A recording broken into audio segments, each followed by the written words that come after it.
Bank में हर महीने लाखों रुपए आ रहे हैं। इंसान एकदम डिजाइनर सूट पहनकर खड़ा है, एक विनर की तरह, और दूसरी तरफ वही इंसान अपने ही बंद कमरे में अपनी सबसे कीमती चीजों को, जैसे अपनी ही सपनों की गाड़ी और महंगे फोन को तोड़ रहा है। हाँ, ये सुनने में किसी फिल्म का ड्रामेटिक सीन लगता है, पर ये असलियत थी। बिल्कुल। तो आज हम इन्हीं नोट्स और रिसर्च के जरिए इस बाहरी मुखौटे के पीछे का सच समझेंगे। एक ऐसी केस स्टडी है हमारे पास जहां 2023 से 2025 के बीच एक बहुत ही डार्क फेज चला, जिसमें एक टॉप MBA डिग्री और शानदार कॉर्पोरेट जॉब के बाद भी इंसान एक ऐसे डीप डिप्रेशन और एडिक्शन में चला गया जहां से वापसी नामुमकिन लग रही थी। वही तो।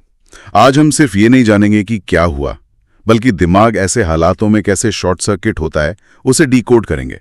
तो सीधे वहीं से शुरू करते हैं। जब सब कुछ इतना परफेक्ट लग रहा था तो अंदर ऐसी कौन सी चीज थी जो खोखला कर रही थी? तो इस चर्चा को इतनी गहराई से शुरू करने के लिए शुक्रिया। सच कहूं तो 2023 का वो दौर ऐसा था जब करियर बिल्कुल अपने पीक पर था। एक तरह से पिताजी का सपना था कि MBA पूरी हो, एक मजबूत कॉर्पोरेट पोजीशन मिले, और वो सब हासिल हो भी चुका था। राइट। दुनिया की नजरों में तो एक परफेक्ट ब्लूप्रिंट था लाइफ का। वही ना। पर ये एक बहुत बड़ा भ्रम है। लोगों को लगता है कि सक्सेस आते ही सारी आत्मिक जरूरतें पूरी हो जाएंगी, लेकिन 2023 आते आते एक बहुत ही खतरनाक खालीपन जन्म ले चुका था। लोग तो अक्सर इसको सीधा कॉर्पोरेट की अंधी दौड़ से जोड़ देते हैं कि भाई काम का स्ट्रेस होगा, टारगेट्स का प्रेशर होगा। हाँ, लोग वही सोचते हैं, पर इस केस में असली ट्रिगर ऑफिस का स्ट्रेस बिल्कुल नहीं था। वो खालीपन कहीं और से ही आ रहा था। ये काफी दिलचस्प है, क्योंकि हम सक्सेस को एक ऐसी ढाल मान लेते हैं जो हमें हर दुख से बचा लेगी। पर अगर इसको साइकोलॉजी के हिसाब से देखें तो ये वैसा ही है जैसे आपके दिमाग का 99% रैम यानी प्रोसेसिंग पावर सिर्फ उस सक्सेसफुल प्रोफेशनल वाले मुखौटे को बचाने में लग रहा है। बिल्कुल सही एग्जाम्पल दिया आपने। वो रैम वाला लॉजिक एकदम फिटिंग है यहाँ पर। तो ऐसे में अगर बैकग्राउंड में कोई और सिस्टम क्रैश होता है तो पूरा सर्वर ही डाउन हो जाता है। तो वो बची हुई 1% ताकत को आखिर किसने खत्म किया? तो असली ट्रिगर था एक बहुत ही गहरे और मजबूत रिश्ते का टूटना। ये एक ऐसा रिलेशनशिप था जिस पर उस इंसान ने अपनी आधी से ज्यादा पहचान टिकी हुई थी। ओह, तो आइडेंटिटी वहां जुड़ी हुई थी। हाँ, शुरुआत में सब बहुत जादुई था, पर वक्त के साथ जब वो रिश्ता कमजोर पड़ने लगा और वो इंसान दूर जाने लगा, तो उस बेबसी ने दिमाग का वो बचा हुआ 1% स्पेस भी खा लिया। एक तरफ कॉर्पोरेट लाइफ जहां रोज मास्क पहनना है कि मैं ठीक हूं, मैं सब हैंडल कर रहा हूं, और दूसरी तरफ पर्सनल लाइफ में दुख। वही तो। इन दोनों चीजों के बीच का जो टकराव था उसने मेंटल बैलेंस को पूरी तरह से तोड़ कर रख दिया। यहां पर एक बहुत जरूरी कॉन्सेप्ट आता है, आइडेंटिटी डाइवर्सिफिकेशन का। जैसे हम फाइनेंशियल इन्वेस्टमेंट अलग अलग जगह करते हैं ताकि एक जगह डूबे तो सब ना डूबे। हाँ, बिल्कुल सही बात है। अगर कोई अपनी पहचान का 90% हिस्सा सिर्फ एक रिश्ते पर लगा दे तो उसके टूटने पर वो सिर्फ दुखी नहीं होता बल्कि साइकोलॉजिकली बैंकक्रप्ट हो जाता है। एकदम सही शब्द इस्तेमाल किया आपने। वो पूरी तरह से साइकोलॉजिकल बैंकरप्सी ही थी। और जब इंसान उस दर्द को हैंडल नहीं कर पाता ना, तो वो एस्केप ढूंढता है, भागने का रास्ता। और वही एस्केप 2023 से 2025 के दौर में लिया गया। हाँ, उस बेचैनी और डिप्रेशन को दबाने के लिए बाहरी चीजों का यानी केमिकल्स और ड्रग्स का सहारा लिया जाने लगा। दिमाग बस एक स्विच ऑफ बटन ढूंढ रहा था किसी तरह, बस वो दर्द सुन हो जाए कुछ देर के लिए। राइट। एक भारीपन जो छाती पर बैठा रहता था, उसे गायब करने के लिए लगने लगा कि ये केमिकल्स ही मदद करेंगे। पर एक सेकंड, यहाँ एक उलझन आती है स्टोरी में। हम एक MBA ग्रेजुएट की बात कर रहे हैं, एक ऐसा एनालिटिकल दिमाग जो रोज रिस्क और रिवॉर्ड कैलकुलेट करता है, लाइफ को ऐसे खतरनाक रास्ते पर क्यों डाल देगा? क्या दिमाग को समझ नहीं आता कि ये बस एक भ्रम है? ये सवाल बहुत लाजमी है और इसका जवाब सीधा हमारी न्यूरोलॉजी में छुपा है। देखिए, जब हम हद से ज्यादा इमोशनल पेन में होते हैं तो दिमाग का लॉजिकल हिस्सा, जिसे प्रीफ्रंटल कॉर्टेक्स कहते हैं, वो शट डाउन होने लगता है। अच्छा, मतलब लॉजिक वाला पार्ट काम करना कम कर देता है। बिल्कुल। हमारा दिमाग इमोशनल पेन को फिजिकल पेन की तरह ही फील करता है। ऐसे में बस हमारी सर्वाइवल इंस्टिंक्ट हावी हो जाती है। दिमाग किसी भी लॉन्ग टर्म रिस्क को देखता ही नहीं है, उसे बस एक पेन किलर चाहिए होता है तुरंत। और ड्रग्स वो पेन किलर दे देते हैं बहुत फास्ट। हाँ, ड्रग्स एक झूठा डोपामीन स्पाइक देते हैं तेजी से। डोपामीन वही केमिकल है जो हमें खुशी का एहसास कराता है। तो इसका मतलब कॉर्पोरेट सक्सेस से जो नेचुरल डोपामीन आ रहा था वो उस दर्द के आगे काफी नहीं था, इसलिए दिमाग ने एक सिंथेटिक रास्ता चुन लिया। एकदम सही समझे आप। कॉर्पोरेट सक्सेस का डोपामीन धीरे धीरे आता है, काफी मेहनत के बाद, पर एडिक्शन का स्पाइक तुरंत और इंटेंस होता है। शुरू में तो बस सुकून मिलता होगा। हाँ, शुरुआत में बस कुछ पल की मदहोशी आती थी, जहां याद ही नहीं रहता था कि कोई दर्द भी है। पर प्रॉब्लम यह है कि वो सिंथेटिक डोपामीन दिमाग के नेचुरल रिवॉर्ड सिस्टम को हाईजैक कर लेता है। फिर तो हालत बहुत जल्दी बिगड़ गए होंगे। बहुत ही ज्यादा। वो रूटीन काफी डरावना था। रोज सुबह उठना, महंगे सूट पहनना, ऑफिस जाना और एक हैप्पी कॉन्फिडेंट इंसान का परफेक्ट ड्रामा करना। पर जैसे ही वो सूट उतरता, अंदर एक खोखला इंसान बचता जो उस झूठे डोपामीन के बिना सांस भी नहीं ले पा रहा था। ये कॉन्ट्रास्ट काफी डरा देने वाला है। बाहर से चमकता सूट, अंदर से तड़पता इंसान। ये वैसा ही है कि इंजन जल चुका है पर बाहर से गाड़ी चमक रही है। पर मुझे याद है नोट्स में एक ब्रेकिंग पॉइंट का जिक्र है। हाँ, एक ऐसा पल जब बेबसी हद से पार हो गई थी, जब एक दिन एक बहुत बड़ा नुकसान किया गया। वो आखिर क्या दिन था जब तबाही मचानी पड़ी? वो सच में हताशा का सबसे एक्सट्रीम पॉइंट था। जब अपने दर्द को बयां करने के लिए शब्द खत्म हो जाते हैं, तब इंसान तबाही मचाता है। एक ऐसा दिन था जब अंदर ऐसी घुटन थी कि सांस लेना मुश्किल लग रहा था। दिमाग बस चाह रहा था कि कोई समझे। बिल्कुल, दिमाग में एक ही ख्याल था कि कोई तो देखे कि मैं टूट रही हूं। और उसी फ्रस्ट्रेशन में घर की कोई आम चीज नहीं तोड़ी गई, बल्कि अपनी मेहनत और सपनों से खरीदी हुई सबसे कीमती चीजों को निशाना बनाया गया। जैसे? अपनी ही गाड़ी को भारी नुकसान पहुंचाया, अपना बहुत ही महंगा फोन उठाकर चकनाचूर कर दिया। अपनी ही कीमती चीजों को तोड़ना। आमतौर पर गुस्से में इंसान वो तोड़ता है जिससे उसका कोई लगाव ना हो। इसके पीछे आखिर क्या साइकोलॉजी चल रही थी? इसका मनोविज्ञान बहुत डीप है। वो सिर्फ गुस्सा नहीं था, वो एक तरह का विद्रोह था। उस सक्सेस के खिलाफ विद्रोह जिसने वो खुशी दी ही नहीं जिसका उसने वादा किया था। गाड़ी, फोन, ये सब उसी सक्सेस के सिंबल्स थे ना। ओह, तो उन सिंबल्स को तोड़कर एक स्टेटमेंट बनाया जा रहा था। वही तो।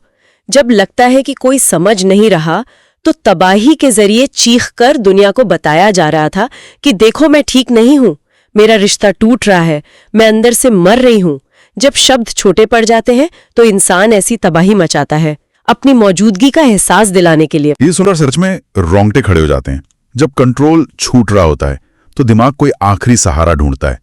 यहां मैं एक बहुत पर्सनल बात इस चर्चा में जोड़ना चाहूंगा। हाँ, जरूर बताइए। हम सब कभी ना कभी कंट्रोल खोने का डर महसूस करते हैं। जैसे जब मुझे बहुत ज्यादा एंग्जाइटी होती है, लगता है अंधेरा है और सब मेरे हाथ से निकल रहा है, तो मैं तबाही या केमिकल्स की तरफ नहीं जाता। मेरा रास्ता पूरी तरह से सरेंडर की तरफ मुड़ जाता है। मैं खाटू श्याम जी को बहुत दिल से मानता हूं। ये काफी इंटरेस्टिंग और पावरफुल पैरेलल है, क्योंकि अगर ध्यान से देखें तो दोनों सिचुएशंस में इंसान अपना कंट्रोल छोड़ रहा है, सरेंडर कर रहा है। बिल्कुल। और ये कोई सिर्फ किताब या आस्था की बात नहीं है। इसका साइकोलॉजिकल मैकेनिज्म भी सेम ही है। स्टीयरिंग व्हील को छोड़ देना। उस घुटन को मिटाने के लिए केमिकल्स का सहारा लिया गया ताकि दिमाग सुन्न हो जाए। पर मेरे केस में जब मैं खाटू श्याम जी पर अपना सब कुछ छोड़ देता हूं कि आप जो करेंगे वही करेंगे, तो उससे अचानक वो एंजाइटी कम होती है। एकदम वो छाती पर रखा एंजाइटी का भारी पत्थर हट जाता है। एक कॉन्शियस सरेंडर होता है। मुझे बाहरी चीजों में डोपामीन नहीं ढूंढना पड़ता, क्योंकि असली ताकत उस सरेंडर की प्रोसेस में मिल जाती है। देखा जाए तो एक रास्ता इंसान को तबाह करता है और दूसरा वापस जमीन से जोड़ता है। ये स्टीयरिंग व्हील छोड़ने वाला कॉन्सेप्ट समझना काफी जरूरी है। और आपको सच बताऊं, 2025 के बाद वो डार्क फेज भी ऐसे ही एक टर्निंग पॉइंट पर आकर खत्म हुआ था। वो भी एक सरेंडर ही था। अच्छा, उस सरेंडर का क्या रूप था? जब ये बात ठीक से समझ आ गई ना कि मैं गलत जगह सुकून ढूंढ रही थी, तो एक बड़ा बदलाव आया। उस लंबे दर्द के बाद मैंने उन केमिकल्स और एडिक्शन को पूरी तरह छोड़ दिया, क्योंकि असली शांति किसी ड्रग या टूटे रिश्ते में नहीं थी। मैं उसके बाद बुद्धा के लॉजिक की तरफ मुड़ी। बुद्धा का लॉजिक, ये शब्द काफी प्रोफाउंड है, पर लोग सोचते हैं कि बुद्धा की बात का मतलब है सब कुछ छोड़कर हिमालय निकल जाना। इस लॉजिक ने प्रैक्टिकली आपको ड्रग्स और उस दर्द से कैसे निकाला? हिमालय जाने की कोई जरूरत नहीं है। बुद्धा का लॉजिक यहीं रहते हुए अपने दिमाग को समझने के बारे में है। उनका सबसे बड़ा सिद्धांत है कि हमारे दुख का कारण हमारी अपनी अटैचमेंट है, हमारी आसक्ति। मतलब हम अपनी खुशी का रिमोट कंट्रोल किसी और चीज को दे देते हैं। बिल्कुल, कि अगर वो इंसान लाइफ में होगा तभी मैं खुश रहूंगी, या प्रमोशन मिलेगा तभी मेरी वैल्यू है। बुद्धा समझाते हैं कि ये सारा डर और घुटन सिर्फ दिमाग की पैदाइश है, वो हकीकत नहीं थी, बस उस रिश्ते को पकड़े रहने की जिद थी। तो ड्रग्स लेना एक तरह का एस्केपिज्म था, सच्चाई से भागना। हाँ, केमिकल्स दिमाग को झूठी मदहोशी देते थे, पर बुद्धा का मार्ग सच का सामना करना है। उन्होंने सिखाया कि शांति मेरे अंदर है, बस दिमाग बाहरी शोर में इतना उलझा है कि उस शांति को देख नहीं पा रहा। ये फिलोसॉफिकल लेवल पर बहुत ठीक लगता है, पर जो लोग आज भी कॉर्पोरेट चक्की में पिस रहे हैं, जो आज भी डिप्रेशन से लड़ रहे हैं, उनके लिए ये फिलॉसफी प्रैक्टिकली काम कैसे करेगी? ग्राउंड लेवल पर इसका तरीका क्या है? बिना किसी प्रैक्टिकल टूल के तो ये बस अच्छी बातें ही हैं। वो प्रैक्टिकल टूल है ध्यान, यानी मेडिटेशन, और इसका तरीका बहुत आसान है। दिन में बस कुछ वक्त के लिए एक जगह शांत बैठ जाना, आंखें बंद करना और अपना पूरा ध्यान सिर्फ और सिर्फ अपनी सांसों पर लगाना। बस आती जाती सांस पर फोकस करना। हाँ, सांस अंदर जा रही है, बाहर आ रही है, बस उसको एक न्यूट्रल दर्शक की तरह देखना है, उसमें कुछ भी मैनिपुलेट या बदलाव नहीं करना। पर मैं यहाँ थोड़ा पुशबैक दूंगा। जब दिमाग में पहले ही तूफान हो, दिल टूट रहा हो, कल की ईएमआई की टेंशन हो, तो सिर्फ सांस देखने से क्या होगा? अक्सर लोग बताते हैं कि आंख बंद करते ही विचार और तेजी से हमला करते हैं। पास्ट के पछतावे और फ्यूचर का डर अचानक से बढ़ जाता है। बिल्कुल होता है। शुरुआत में ये बहुत ही भयानक लगता है।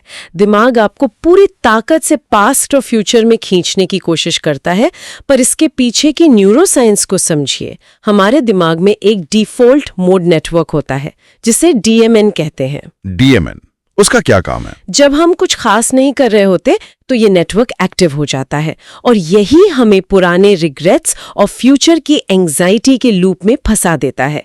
जब इंसान जानबूझकर फोकस वापस अपनी सांस पर लाता है, तो वो असल में इस डीएमएन को बाईपास कर रहा होता है। अच्छा, तो सांसों पर फोकस करना कोई जादू नहीं है, ये दिमाग के ओवरथिंकिंग वाले स्विच को बंद करने की एक्सरसाइज है। एकदम सही। जब बार बार ध्यान भटकने पर आप उसे वापस सांस पर लाते हैं, तो दिमाग का वो हिस्सा मजबूत होता है जो करंट मोमेंट में रहता है। और सबसे बड़ी सच्चाई ये है कि डिप्रेशन हमेशा पास्ट का होता है और एंग्जाइटी हमेशा फ्यूचर की। राइट। प्रेजेंट मोमेंट में तो दोनों ही नहीं होते। हाँ। जब आप पूरी तरह इस पल में आ जाते हैं, जहां सिर्फ सांस अंदर और बाहर जा रही है, तो उस एक पल में कोई डिप्रेशन एग्जिस्ट ही नहीं करता। धीरे धीरे वो विचारों का शोर पानी के बुलबुले की तरह फूट जाता है।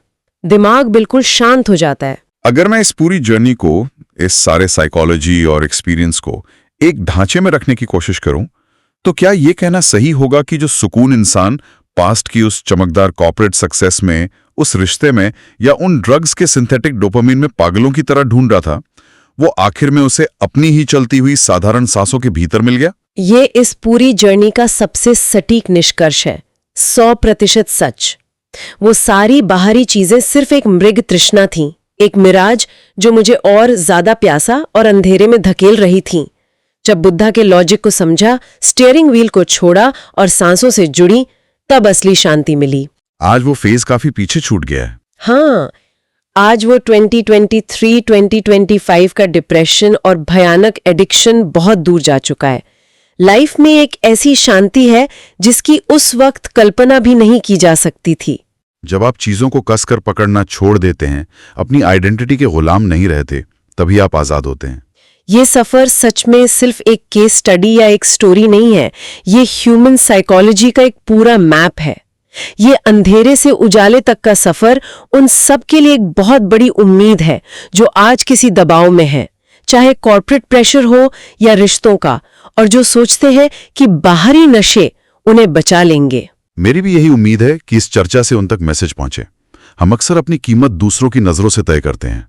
अपना सुकून किसी एक्सटर्नल चीज या इंसान के हवाले मत कीजिए। अपने अंदर झांकने की हिम्मत जुटाइए, सांसों पर फोकस कीजिए, क्योंकि परमानेंट सच्चाई हमारे अंदर ही है। बहुत ही सशक्त और गहरी बात है ये। आज इस डीप डाइव में इतने ट्रांसपेरेंट तरीके से अपने नोट्स, अपने साइकोलॉजिकल एक्सपीरियंसेस और उस दर्दनाक दौर के मैकेनिज्म को हमारे साथ डिकोड करने के लिए बहुत शुक्रिया।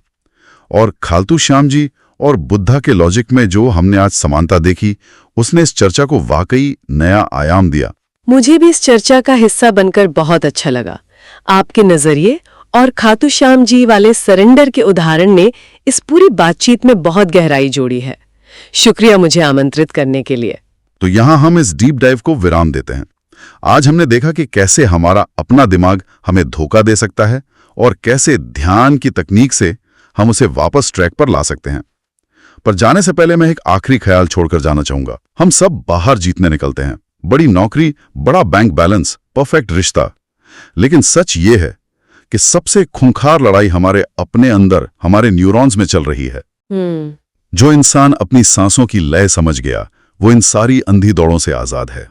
तो आज रात सोने से पहले खुद से ये सवाल जरूर पूछिएगा कि क्या हम सच में अपनी सांसों को महसूस कर रहे हैं या बस एक मशीन की तरह हवा अंदर बाहर कर रहे हैं। मिलते हैं आपसे अगले विश्लेषण में। तब तक अपने अंदर की शांति को खोजते रहें और अपना ध्यान रखें।